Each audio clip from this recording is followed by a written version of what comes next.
Hello guys, naikabit na nila yung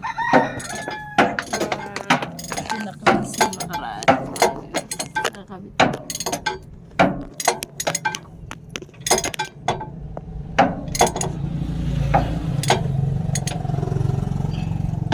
Oh, Ginoo.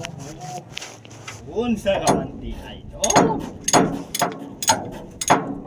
Salamat kasi. Angat-angat mo muna to. Saglit lang! May bitag rin na! Hello guys! Patapos na ang ginagawa dito sa dump truck na Isuzu. Azuzu. And guys, nag-video na tayo kasi patapos na.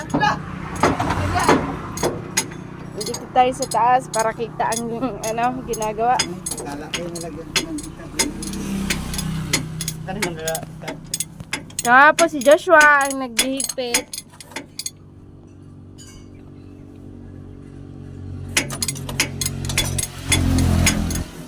Nagsimula sila 6 hapon na naman, less stress na.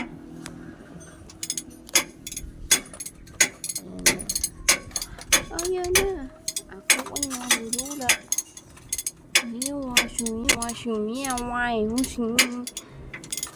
Ay, magla-live nga pala ako.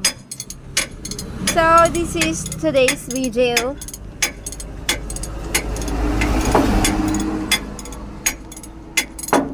Ito po yung update.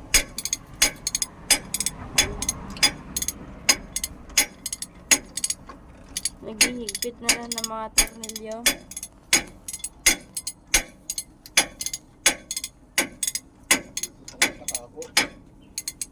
Ayan pala. Dito kami sa tabi ng kalsada guys. Grabe yung init. Ayan. Boy, Kita niyo ba yan? Ang init dito guys. Nakatingin si kuya ka. Nakatingin si kuya dumaan. Ang nangyari sa'yo kuya?